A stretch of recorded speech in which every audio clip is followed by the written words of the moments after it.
Some things are better left unknown. And I'll never find you here, 'cause no one's ever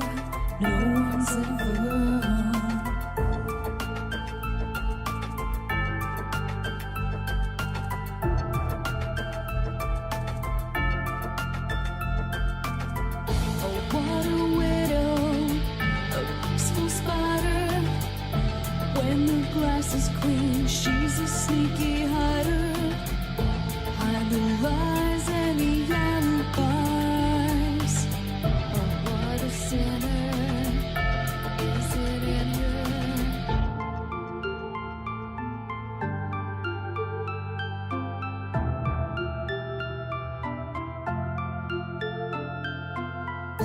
What's the truth in this riddle? Is love really just this simple? I can't seem to find my way in this world that never stays.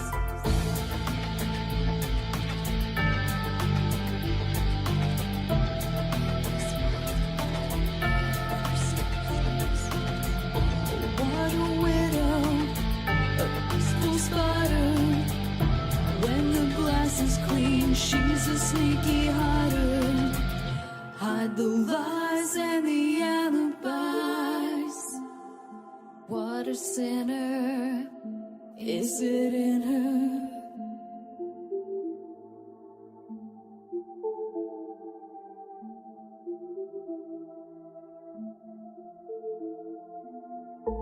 Is this real? Just illusion? I'm lost in the wonderland of confusion.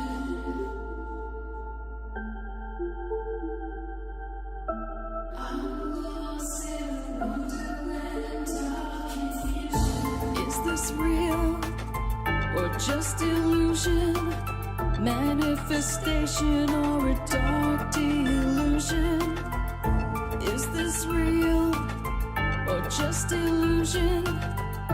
I'm lost in a wonderland of confusion.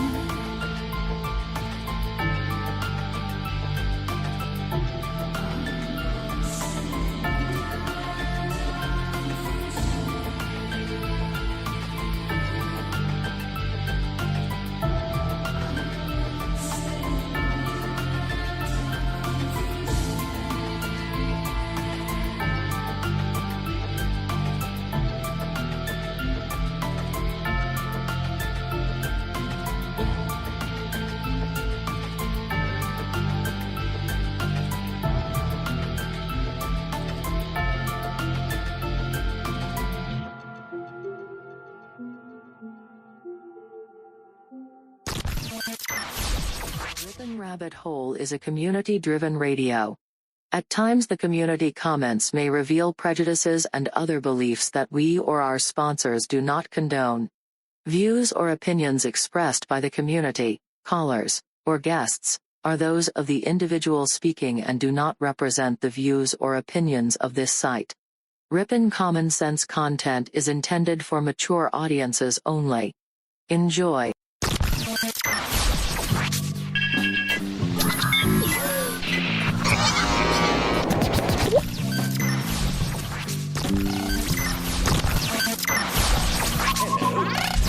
Hello.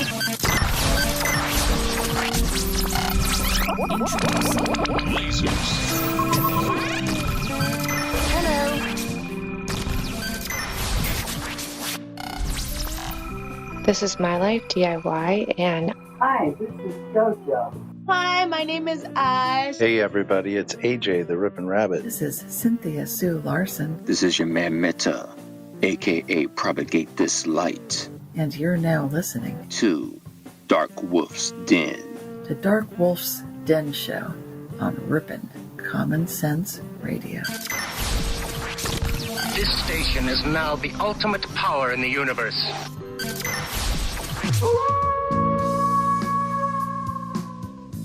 Are ghosts real? We had 1,000 hours of continuous communication with the spirit world.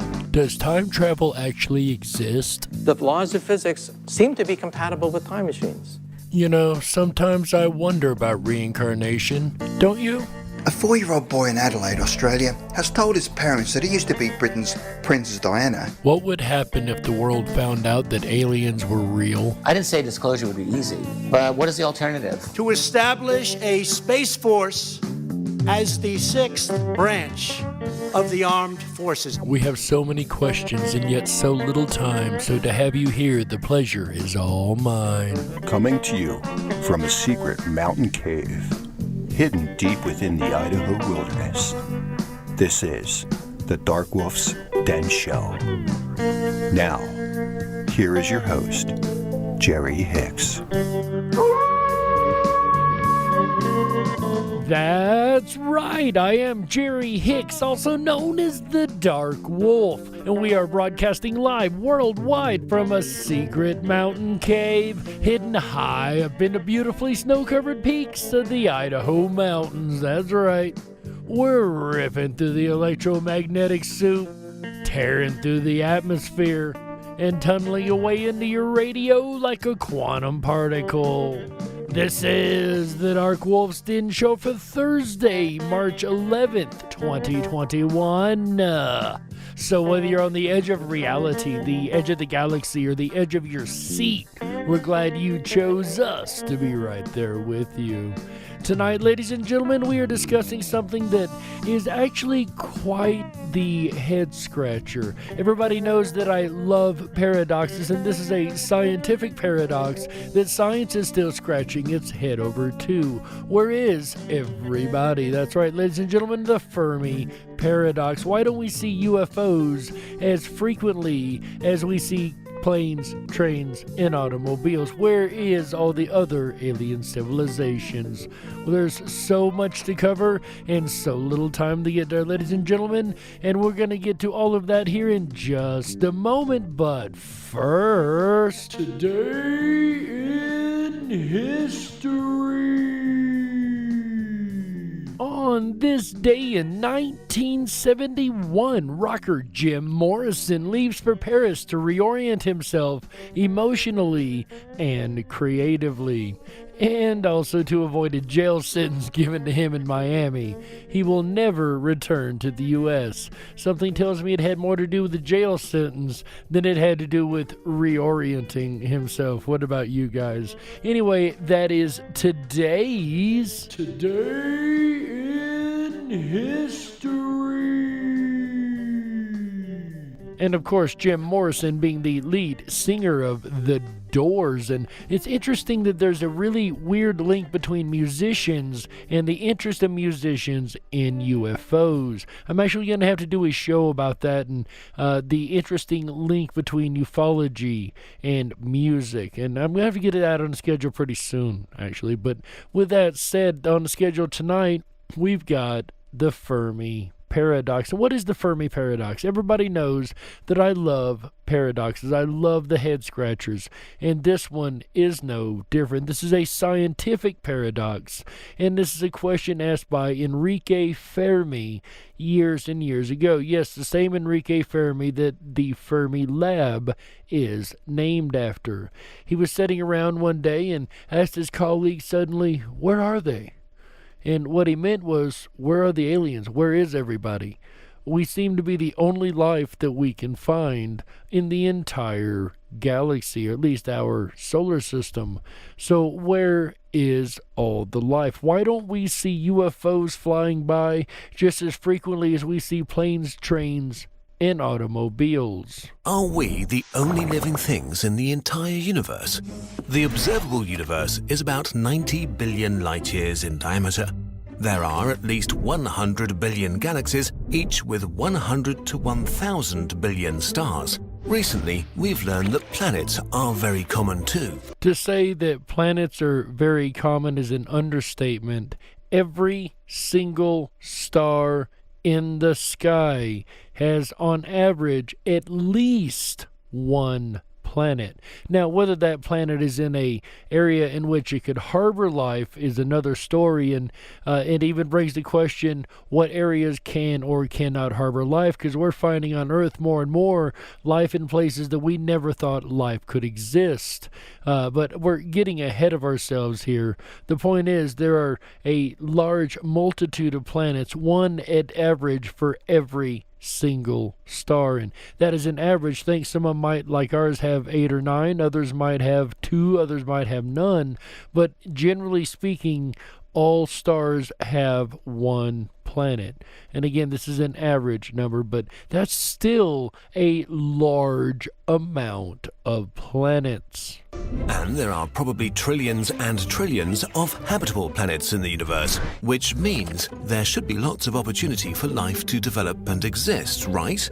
And of course, theoretically, yep, makes a lot of sense. With enough coin flips, you're eventually going to land on heads more than once, right? If I flip a coin 50 times, at least 25 times I'm going to land on heads, and at least another 25 times I'm going to land on tails. So we know life exists here. Surely, given enough time and situation, life has to exist elsewhere, right? But where is it? Shouldn't the universe be teeming with spaceships? And this question in and of itself is the Fermi Paradox. Even if there are alien civilizations in other galaxies, there's no way we'll ever know about them. Basically, everything outside of our direct galactic neighborhood, the so-called local group, is pretty much out of our reach forever because of the expansion of the universe. Now, I disagree with that particular statement. I think with enough scientific advancement, the ability to jump to any spot in the universe would eventually or will eventually be available. So I don't think the areas are going to be off limits forever, but that's a side note. So let's focus on the Milky Way. The Milky Way is our home galaxy. It consists of up to 400 billion stars. That's a lot of stars, roughly 10,000 for every grain of sand on Earth. And remember, as I said a moment ago, every single star has, on average, one planet. There are about 20 billion Sun-like stars in the Milky Way, and estimates suggest that a fifth of them have an Earth-sized planet in its habitable zone, the area with conditions that enable life to exist. If only 0.1% of those planets harbored life, there would be 1 million planets with life in the Milky Way. But wait, there's more. I don't know about you, but that seems to me like quite a lot of coin flips. The Milky Way is about 13 billion years old. In the beginning, it would not have been a good place for life because things exploded a lot. But after 1 to 2 billion years, the first habitable planets were born. Earth is only 4 billion years old, so there have probably been trillions of chances for life to develop on other planets in the past. If only a single one of them had developed into a space-traveling super-civilization, we would have noticed by now.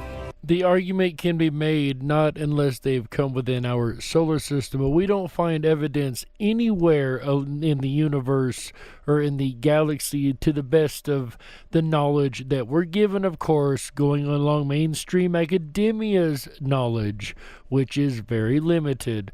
But generally speaking, we don't see UFOs flying around as if, you can't just get a pair of binoculars and watch UFOs flying like a freeway outside of the planet. So it's still a valid question. Where is the evidence of a spacefaring billions and billions year old civilization if it has existed? What would such a civilization look like? And that is determined by something called the Kardashev scale. There are 3 categories. A Type 1 civilization would be able to access the whole energy available on its planet. So how close is the Earth to being a Type 1 civilization?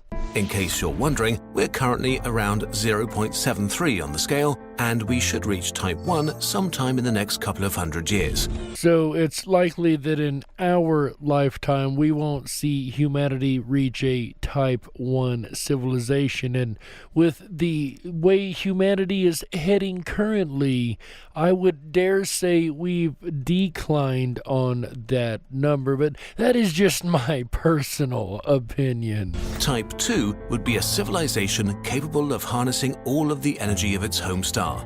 This would require some serious science fiction, but it is doable in principle. And a lot of us have heard about what's called a Dyson sphere. And this is the technology that is suggested by Frank Dyson that could be the technology the aliens would use to harness the energy around a host star, kind of like build a ball around a star to harness its energy and send it to whatever planet you're trying to send the energy to.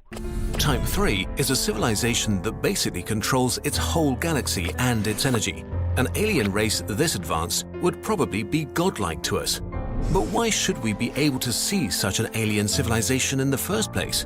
If we were to build generation spaceships that could sustain a population for around 1,000 years, we could colonize the whole galaxy in 2 million years. Sounds like a long time, but remember, the Milky Way is huge. It doesn't even necessarily have to be generational spaceships. It could be a technological probe or a set of probes or self-replicating machines that go out to all these different solar systems and whatnot also. So if it takes a couple of million years to colonize the entire galaxy, and there are possibly millions, if not billions of planets that sustain life in the Milky Way, and these other life forms have had considerably more time than we've had, then where are all the aliens? This is the Fermi Paradox, and nobody has an answer to it.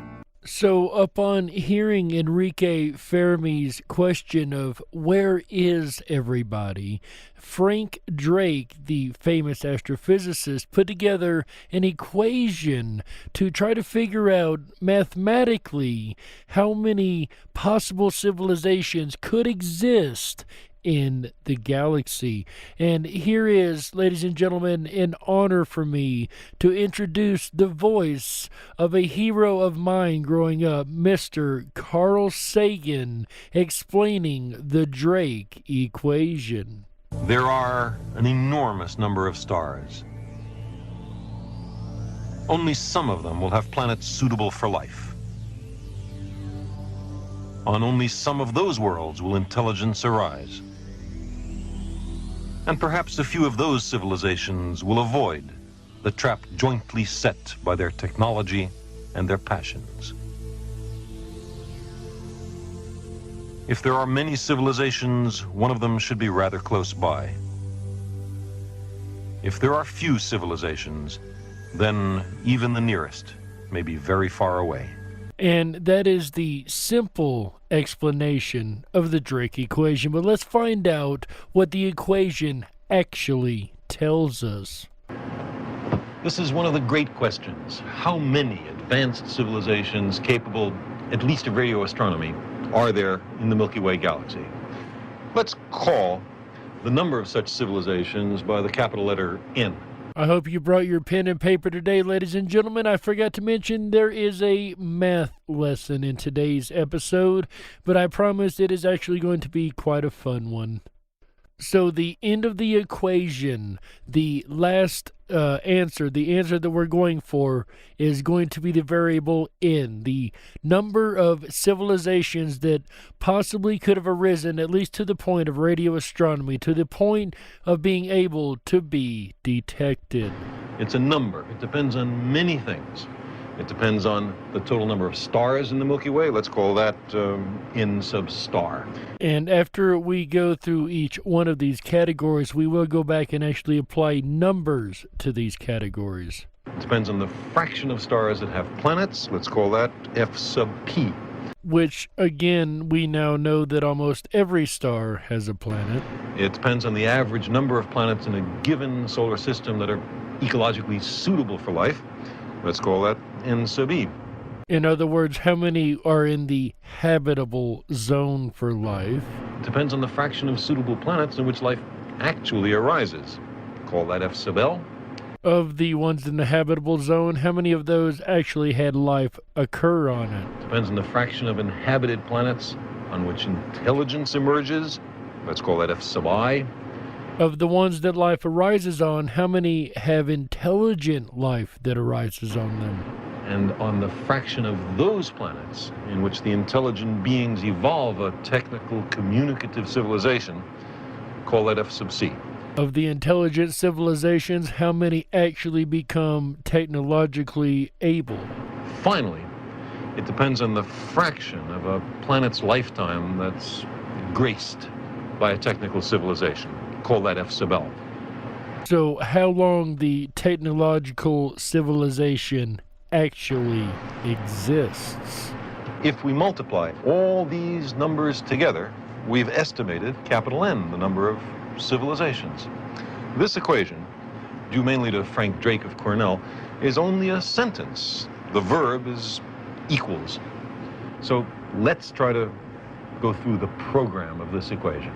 Now, I will warn everybody, this information is slightly outdated, and recently they did update the Frank equation, or the Drake equation, but I haven't been able to find the exact numbers of the new update. But it's a simple enough equation that we could all do it ourselves. We just need to plug the numbers, right? And here, let us plug the numbers that Carl Sagan plugged back in the, I believe it was the 1970s when this was made.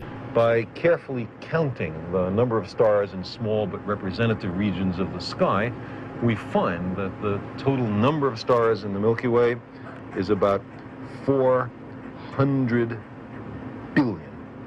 It's a lot of stars. So our first number is 400 billion. That's number of stars in the entire galaxy. What about planets?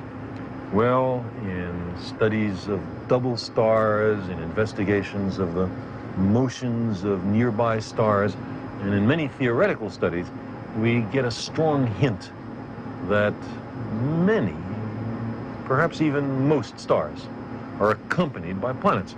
So let's take F sub P, the fraction of stars that have planets, as a quarter. Now, this is where I think the data is extremely outdated because we've learned a lot since the 70s. So we're going to change that number. We're going to say that the number we're going to use, because we're going to keep a running tabulation tonight, and the number we are going to use is going to be 3/4 of stars have planets, or 75%. Then the total number of planetary systems in the galaxy is 400 billion times a quarter, or 100 billion. We'll write down our running totals in red. So our running totals are going to be much different.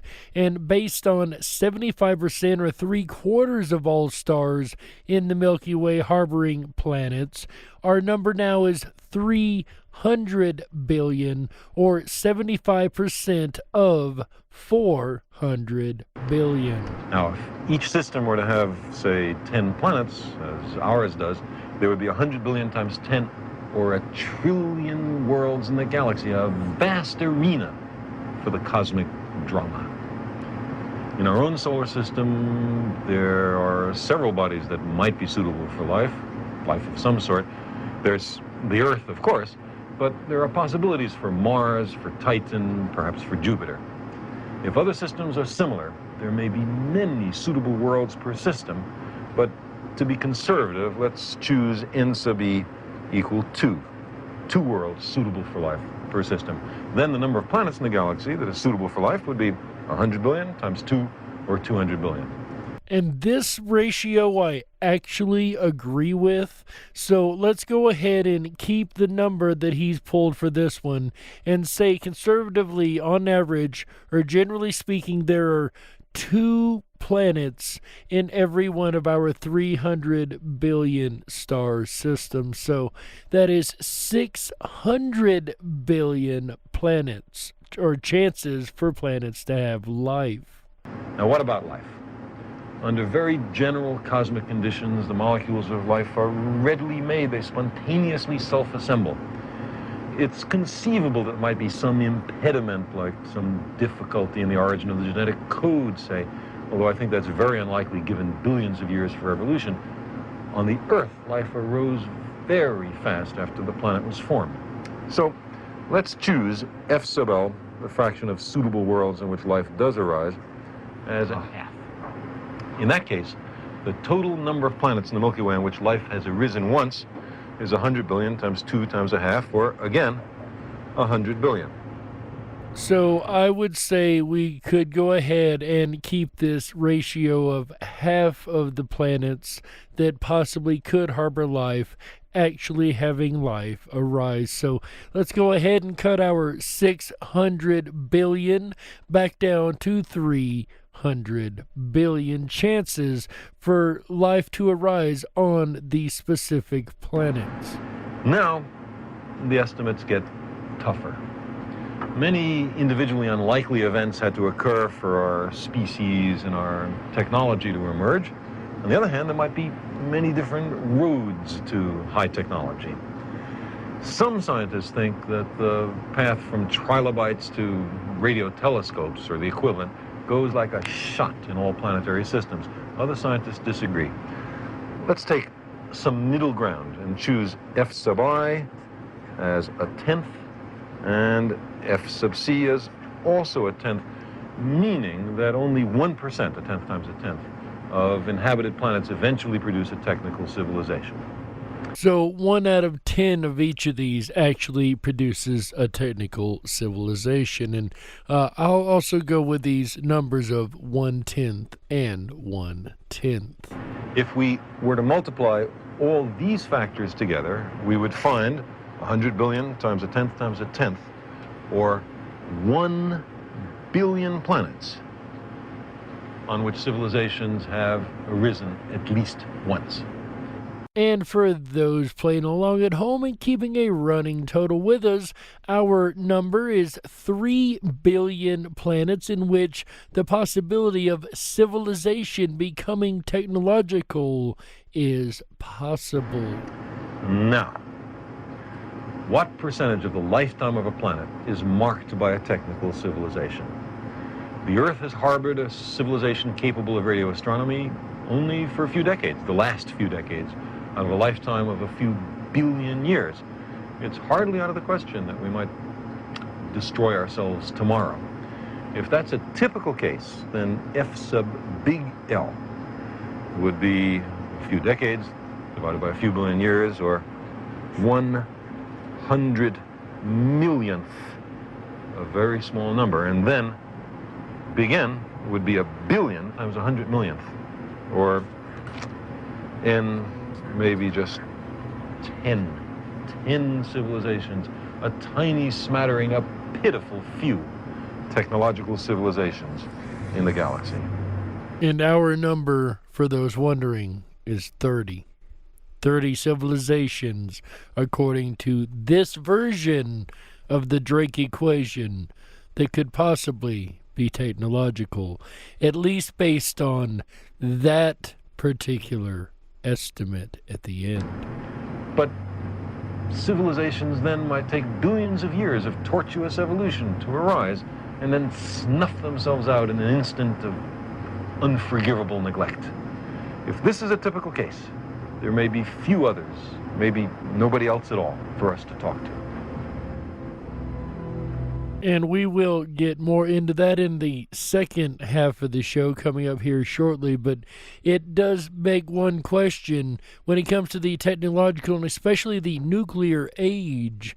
At any time, we could literally destroy ourselves. So how long does a technological civilization last before it just implodes on itself and is destroyed from the inside? Again, we'll get into more of that and different solutions to the Firmi Paradox in the second half. But however, it's not all dark and gloom. But consider the alternative, that occasionally civilizations learn to live with high technology and survive for geological or stellar evolutionary timescales. If only 1% of civilizations can survive technological adolescence, then F sub big L would be not a 100 millionth, but only 100th. And then the number of civilizations would be 1 billion times 100th. The number of civilizations in the galaxy then would be measured in the millions. Millions of technical civilizations. And a minimum of 3 million. How do you like that, ladies and gentlemen? It could go from 30 to 3 million possible technical civilizations in the Milky Way galaxy alone. So the question still remains, and is even more pertinent than ever: where is everybody? And we'll get more into those solutions in the second half of the Dark Wolf's Den Show coming up here in just a minute, ladies and gentlemen. We got to take a network break, and we'll be right back after these messages. Don't you touch that dial. That's right. We got to stoke the fires and run off the men in black. Don't touch that dial. We'll be right back. Ow! On a Thursday night. Are you enjoying the Dark Wolf's Den Show so far? I know I am. If you haven't done so already, please make sure to thumb up that video, hit that subscribe button, and ring that bell. You'll get our notifications every time we go live. We're here every Wednesday, Thursday, Friday, Saturday, and Sunday nights, bringing you the very best of common sense radio, the Ripon Rabbit Hole. I'll be back again tomorrow night, Friday, March 12th. Can you believe it? It's already halfway through March. March 12th, as we explore the rabbit hole of hoarding. That's right. We're going to dive deep down the rabbit hole and look at hoarding and hoarders and what that means. And then Saturday night, March 13th, Saturday the 13th, we're going to explore endorphins. That's right. What releases chemical reactions within our brain that increase our positivity and our well-being? Endorphins will be our topic March 13th, starting at 7 p.m. Pacific, 10/9 Central. And there will be an on-air experiment. And hopefully we can stimulate your endorphins through the airwaves. Join us and we'll find out together. And then we'll end out the weekend right on Sunday, March 14th, as we explore minimalism. Can you live without 100 things or less? Could you do it? If you were only allowed to keep 100 things, could you do it? And maybe you already are, as many minimalists are amongst us today. We're going to explore exactly that. 7 p.m. Pacific, 10/9 Central, to end out the weekend right, Sunday, March 14th. All shows start at 7 p.m. Pacific, 10/9 Central. If you haven't done so already, please hop on over to the Ripon Rabbit Hole and join our exclusive Backstage Pass. We'll send you out our weekend schedule every Wednesday morning. It'll share with you the Dark Wolf dens and the rabbit holes we'll explore in the most extended weekends in radio, the Ripon Rabbit Hole. We'll return back to the Fermi Paradox. What an interesting topic, Jerry. I have notes. I want to review them with you. I really do. Because this is all new to me. I have not heard of the Firmi Paradox until tonight, and I can't wait to hear more. You're listening to the Ripon Common Sense Radio Network. We return back to Jerry Hicks and the Dark Wolf's Den as he continues to howl at the Fermi Paradox. What better way can you think of spending a Thursday night in 2021?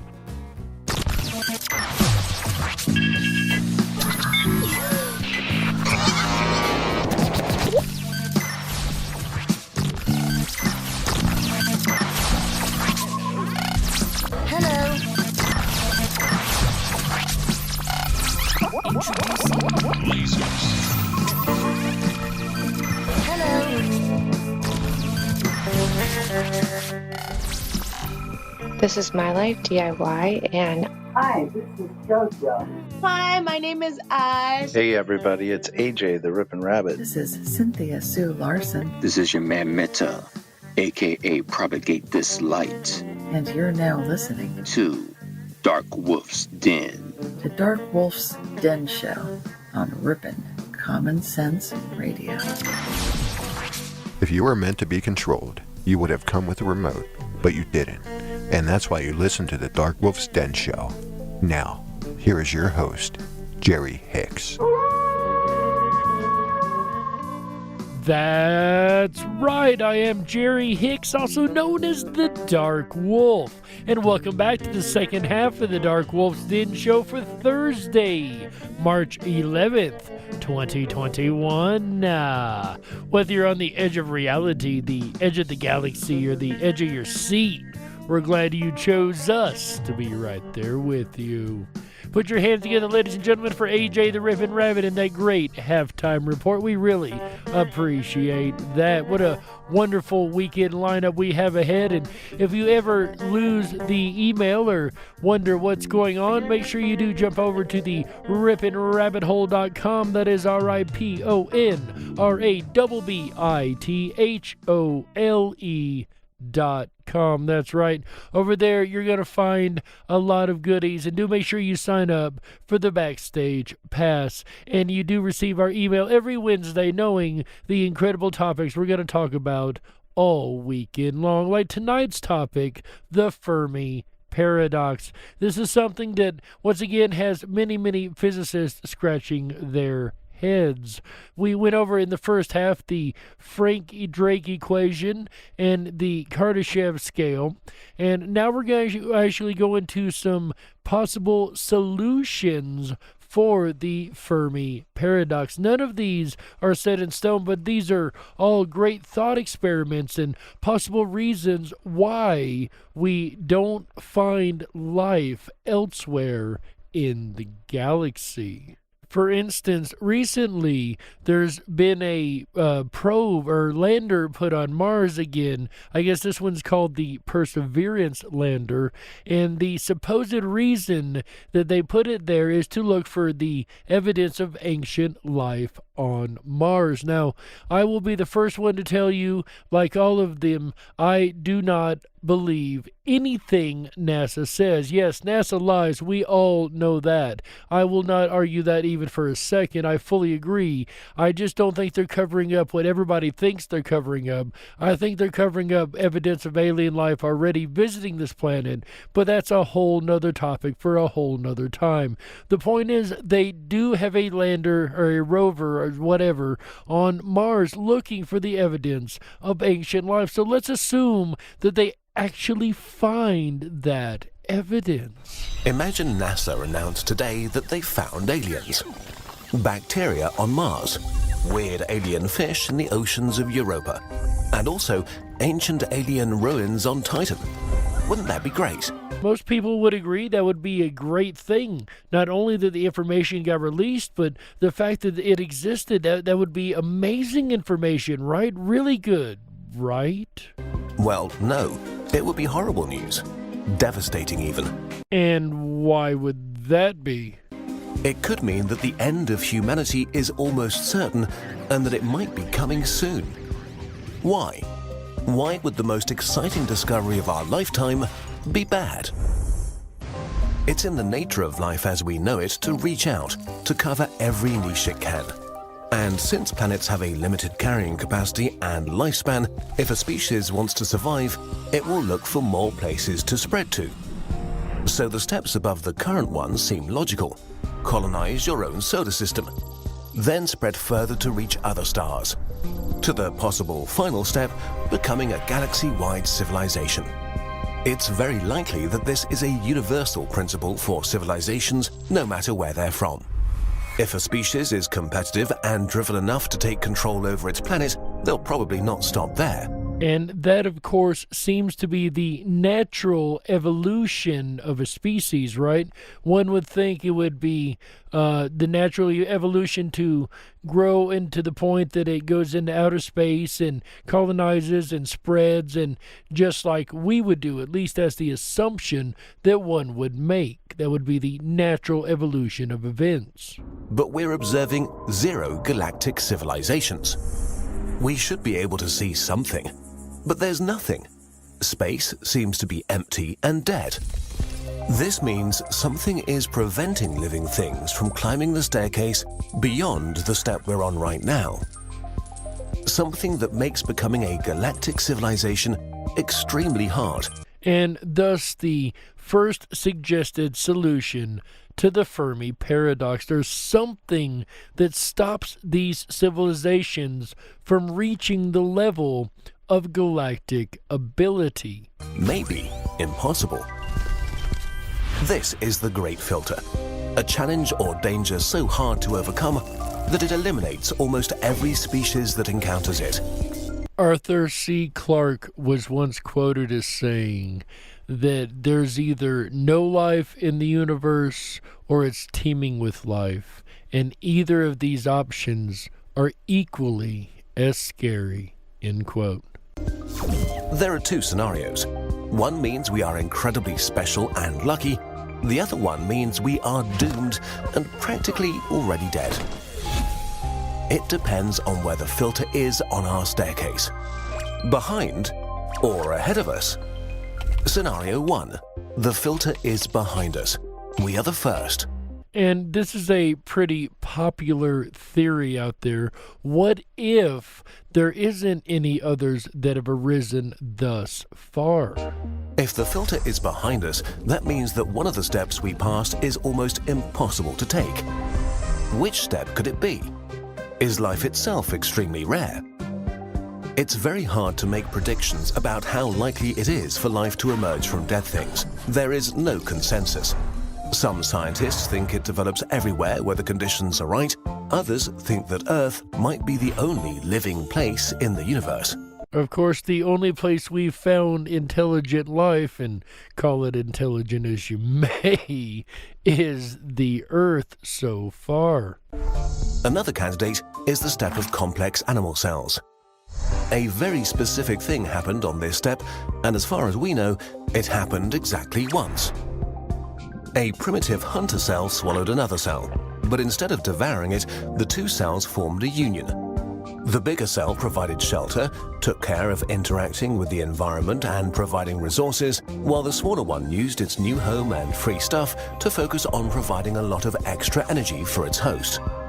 With the abundant energy, the host cell could grow more than before and build new and expensive things to improve itself, while the guest became the powerhouse of the cell. These cells make up every animal on the planet. Maybe there are billions of bacteria-covered planets in the Milky Way, but not a single one, apart from us, has achieved our level of complexity. Once again, none that academia will currently recognize anyway. Or intelligence. We humans feel very smart and sophisticated with our crossword puzzles and romantic novels, but a big brain is, first and foremost, a very expensive evolutionary investment. They are fragile.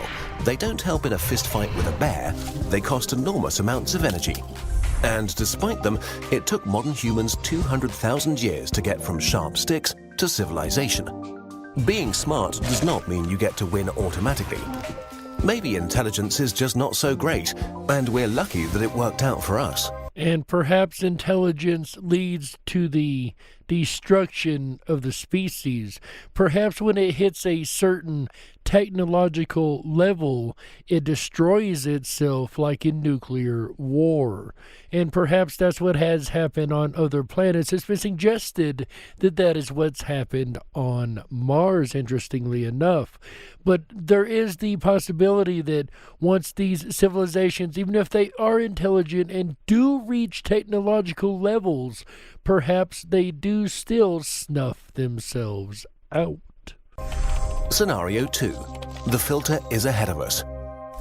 Plenty of others died already. A great filter before us is orders of magnitude more dangerous than anything we encountered so far. Even if a major disaster killed most of us or threw us back thousands of years, we would survive and recover. And if we can recover, even if it takes 1,000,000 years, then it's not a great filter, but just a roadblock to an eventual galactic civilization. On universal timescales, even millions of years are just the blink of an eye. If a great filter really lies before us, it has to be so dangerous, so purely devastating and powerful that it has destroyed most, if not all, advanced civilizations in our galaxy over billions of years. And like Arthur C. Clarke said, it is equally as scary to think that there have been a multitude of different civilizations that have existed, but at this point have already destroyed themselves, or something has come along to destroy them. And we'll get into that possibility here in just a moment. A really daunting and depressing hypothesis is that once a species takes control over its planet, it's already on the path to self-destruction. Technology is a good way to achieve that. It needs to be something that's so obvious that virtually everybody discovers it, and so dangerous that its discovery leads almost universally to an existential disaster. A large-scale nuclear war. The problem with nuclear, though, is it doesn't necessarily have to be a war, right? Look at Chernobyl and Fukushima, both threatened to destroy the planet. At least the possibility was there. And I would still say there's still some danger out of Fukushima, but that's another story altogether. The point is, it could be mismanagement of nuclear power and things that were meant to be used correctly gone wrong. Nanotechnology that gets out of control. Think of a nanotechnology that is programmed to self-replicate using any and all materials in its available area. And this would eventually break down everything, including humans and anything else, including, whatever material you could find, and become what is called in science fiction a gray goo. Basically this massive nanotech that is combined together to be this overwhelming reproductive thing that takes over and destroys everything in its path.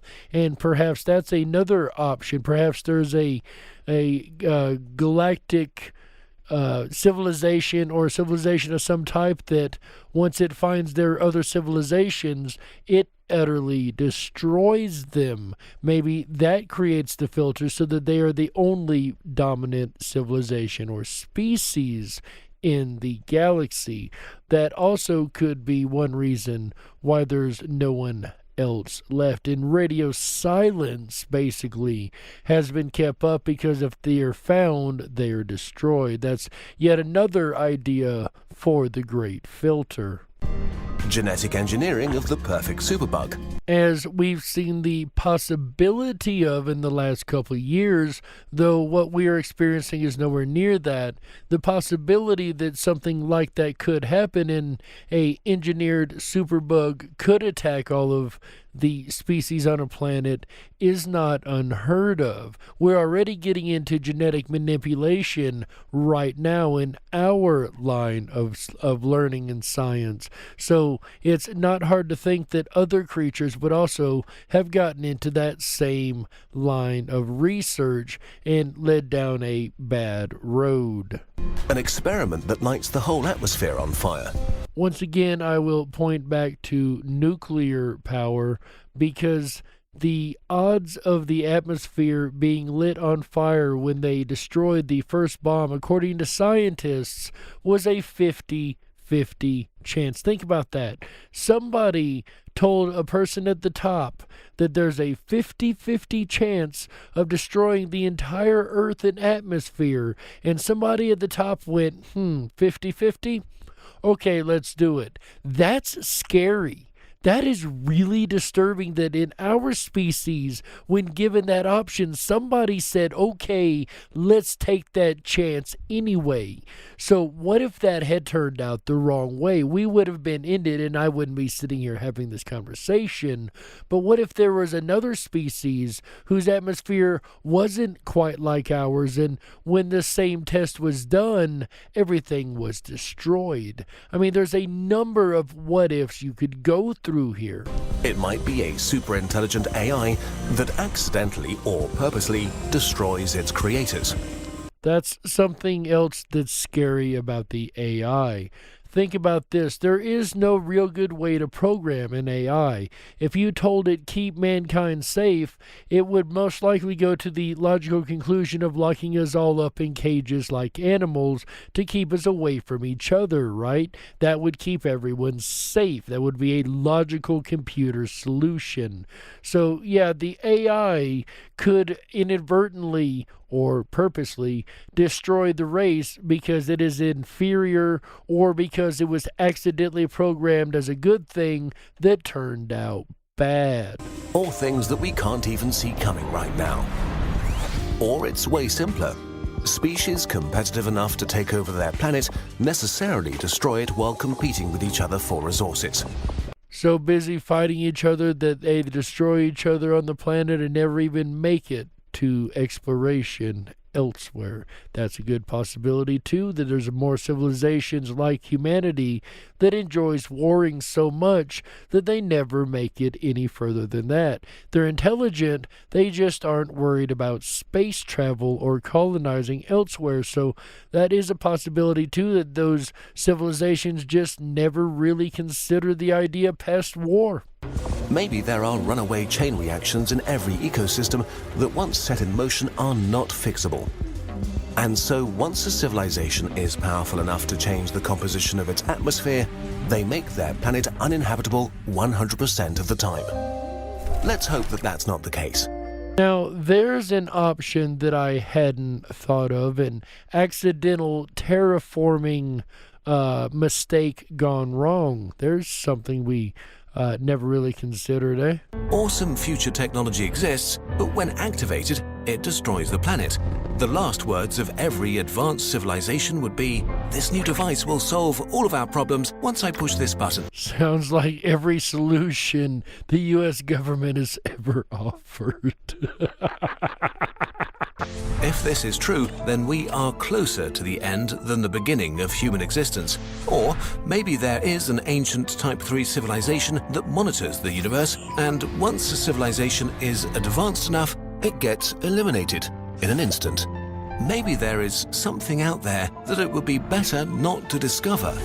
There is no way for us to know. And though I did mention that particular one a moment ago, it reminds me of the warning that Stephen Hawking gave. He said we should not be broadcasting out to the universe where we are and who we are, because if a alien civilization was intelligent enough to travel all the way across the galaxy, then it probably wouldn't end well for the ones that they went to visit. Remember, it didn't end well when the Europeans came over to the Americas and the Native Americans paid the price for that. And I am paraphrasing Hawking at this point, but basically he was saying that, remember, it didn't end well for the Native Americans, and if an alien civilization came to the Earth, it would probably end about the same way for us. He advised against letting civilizations know, hey, here we are. But remember, we've been sending out radio waves and signals and TV signals out into the universe since the 30s or 40s. So there could be a planet somewhere right now enjoying I Love Lucy, and Lord knows if they judge us by our television, that's why they haven't come to visit, ladies and gentlemen. Because if our television represents how smart we are, yeah, we're nothing but a laughingstock to the galaxy, right? One final thought, maybe we're alone. Right now, we have no evidence that there's any life besides us. Nothing. The universe appears to be empty and dead. No one sending us messages, no one answering our calls. We may be completely alone, trapped on a tiny moist mud ball in an eternal universe. Does that thought scare you? If it does, you're having the correct emotional reaction. If we let life on this planet die, perhaps there will be no life left in the universe. Life will be gone, maybe forever. If this is the case, we just have to venture to the stars and become the first Type 3 civilization to keep the delicate flame of life existing and to spread it until the universe breathes its final breath and vanishes into oblivion. The universe is too beautiful not to be experienced by someone. So it comes down to a really simple question. Are we the first? Are we the last? Or are we somewhere in the middle? Are we the only civilization that has arisen in the entire universe? Is it possible that life isn't as prevalent as we would think? Well, I would disagree with that premise personally, because we have something on this planet called extremophiles, and these are creatures that exist in places that we never thought life could exist. You've got life living in Antarctica, as we know, with the seals and whales and penguins, but beyond that, we found life in trenches, in lava beds, in springs of hot springs at the very bottom of oceans, in vents that are so hot humans could not stand to live there. But there are creatures that can. And we're only looking, of course, for carbon-based life that we would understand or know. What if life comes in many forms? What if life comes in the form of silicon? What if life comes in the form of water? What if life comes in many, many different forms? What if we're looking too narrowly to find life? Or perhaps the technical signatures just haven't reached us yet. Perhaps we're in a part of the galaxy that is just quiet. I don't know. Perhaps we're the last civilization. Perhaps all the civilizations have already come and gone and have destroyed themselves or each other.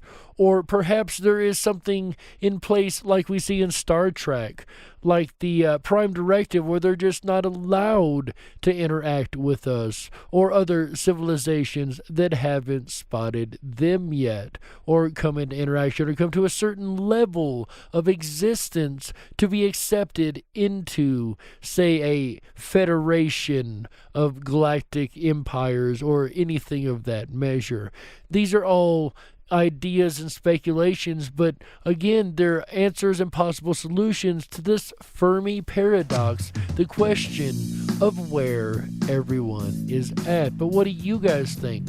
Where do you think everyone is hiding? Do you think possibly we are the first or last civilization in the entire galaxy, or the entire universe even? Or do you think possibly there's something out there that is swallowing up different civilizations that reach a different level? Perhaps there's a prime directive in place where they just cannot show themselves to us. What do you guys think? Do you guys think any of this is possible? Or do you think that Earth is the only place that has ever had the wonderful miracle of life? All we can do is look at the evidence, apply a little common sense, and in the end, ladies and gentlemen, you be the judge.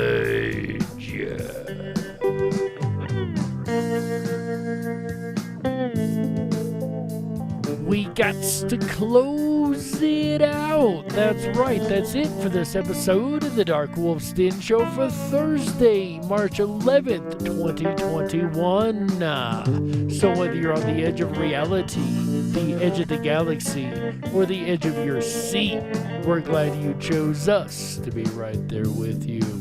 The den may be closing tonight, ladies and gentlemen, but don't you worry, the weekend fun has only just begun. That's right. Make sure you come back tomorrow, Friday, March 12th, 2021, 7 p.m. Pacific, 9 Central, for AJ the Ripon Rabbit and the Ripon Rabbit Hole Live Show. That's right.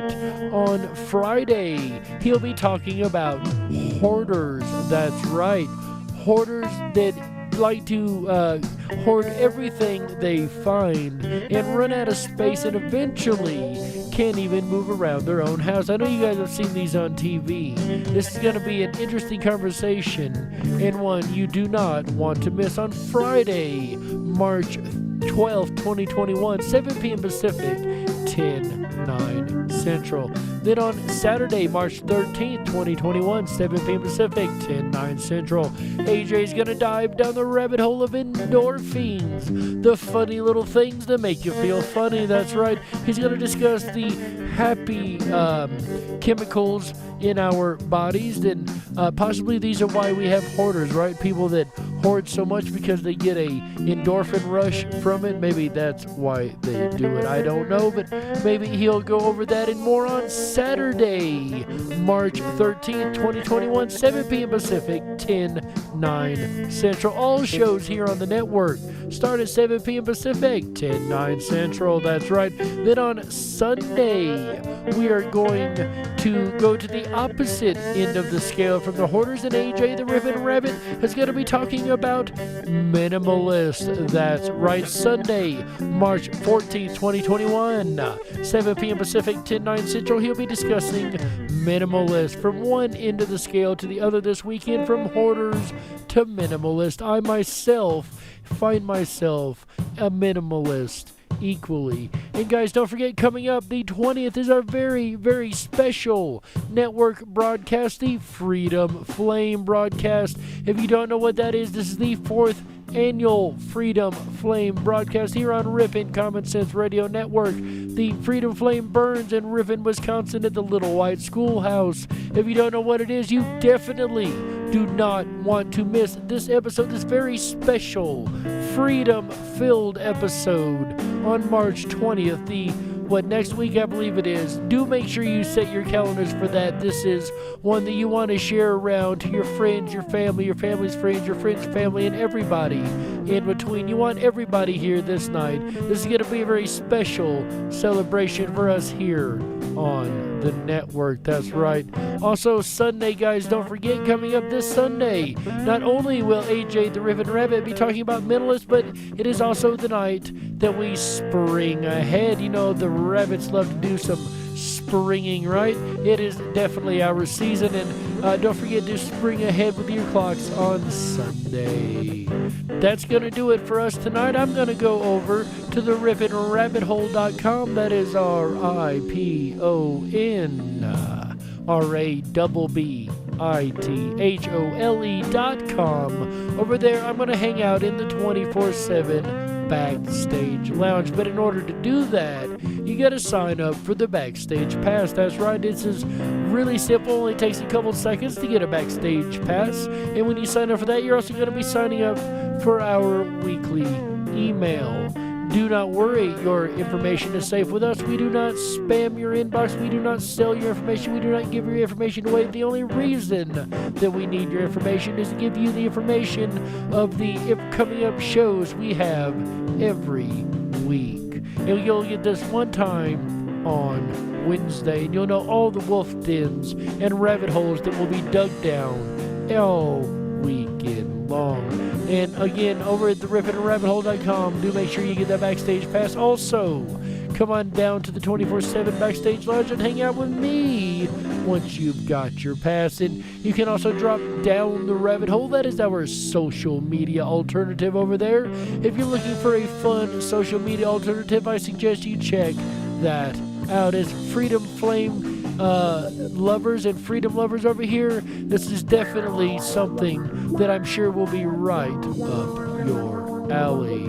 And that's it for us here, ladies and gentlemen, this week on the Dark Wolf's Den Show. I hope everybody's enjoyed these episodes this week. It has been an absolute honor and pleasure for me to do this for you guys, as it is every single time. Ladies and gentlemen, on behalf of Walt House, AJ the Ripon Rabbit, Chick Mandela Effect, Michael Musco, everyone at Ripon Common Sense Radio, our amazing mod team. On behalf of all these folks, ladies and gentlemen, my name is Jerry Hicks, also known as the Dark Wolf.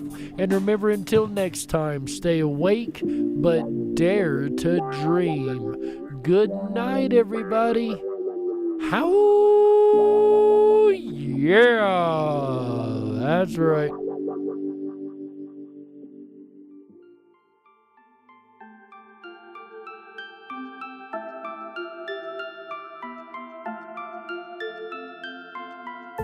I'm lost and into the dark. Some things are better left unknown. And I'll never find you here, 'cause no one's ever home.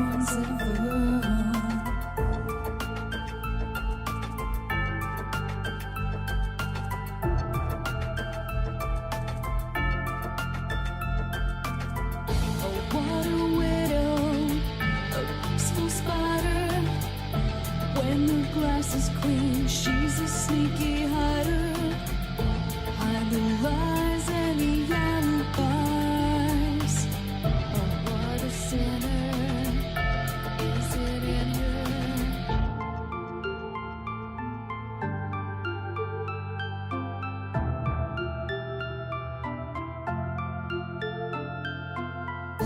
What's the truth in this riddle? Is love really just this simple? I can't seem to find my way in this world that never stays.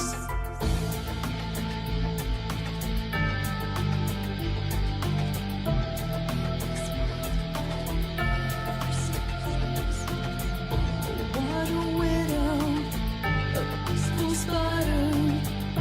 When the glass is clean, she's a sneaky hider. Hide the lies and the alibis. What a sinner. Is it in her?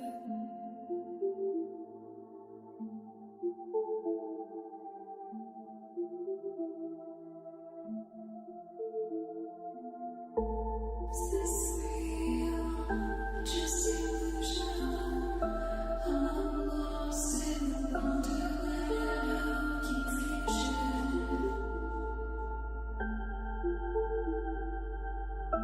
I'm lost in the wonderland of confusion. Is this real or just illusion? Manifestation or a dark delusion? Is this real or just illusion?